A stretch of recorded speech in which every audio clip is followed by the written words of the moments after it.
The Diary of Samuel Pepys, the 29th of January, 1661. Mr. Moore making up accounts with me all this morning, till Lieutenant Lambert came, and so with them over the water to Southwark, and so over the fields to Lambeth, and there drank, it being a most glorious and warm day, even to amazement, for this time of the year. Thence to my lord's, where we found my lady gone with some company to see Hampton Court.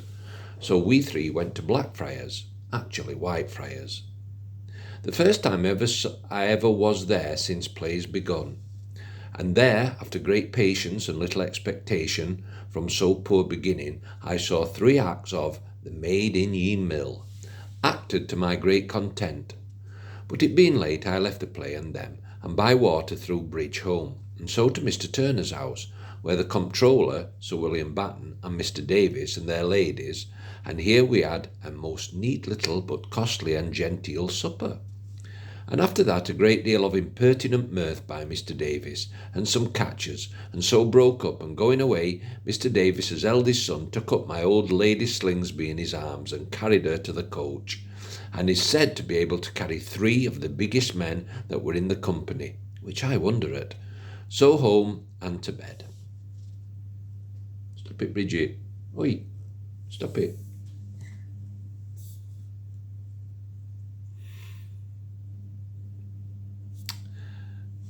The Diary of Samuel Pepys, 30th of January, 1661. Fast day. The first time that this day hath been yet observed. And Mr. Mills made a most excellent sermon upon Lord forgive us our former iniquities, speaking excellently of the justice of God in punishing men for the sins of their ancestors.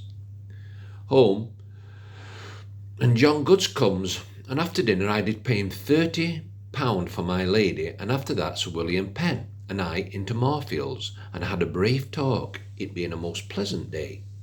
And besides much discourse, did please ourselves to see young Davis and Whitton, 2 of our clerks, going by us in the field, who we observed to take much pleasure together, and I did most often see them at play together. Back to the old James in Bishopsgate Street, where Sir William Batten and Sir William Ryder met him about business of the Trinity House. So I went home, and there understand that my mother is come home from Brampton, and had a letter from my brother John, a very ingenious one, and he therein begs to have leave to come to town at the coronation. Then to my Lady Batten's, where my wife and she are lately come back again from being abroad, and seeing of Cromwell, Ireton and Bradshaw hanged and buried at Tyburn, then I home. The 31st of January, 1661. This morning with Mr. Coventry at Whitehall about getting a ship to carry my lord's deals to Lynn, and we have chosen the Gift. Thence at noon to my lord's, where my lady not well, so I ate a mouthful of dinner, and there and thence to the theatre, and there sat in the pit among the company of fine ladies.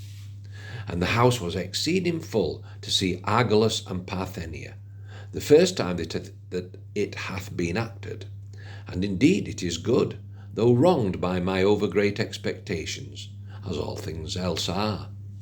Thence to my father's to see my mother, who is pretty well after her journey from Brampton. She tells me my aunt is pretty well, yet cannot live long. My uncle pretty well too, and she believes would marry again were my aunt dead, which God forbid. So home.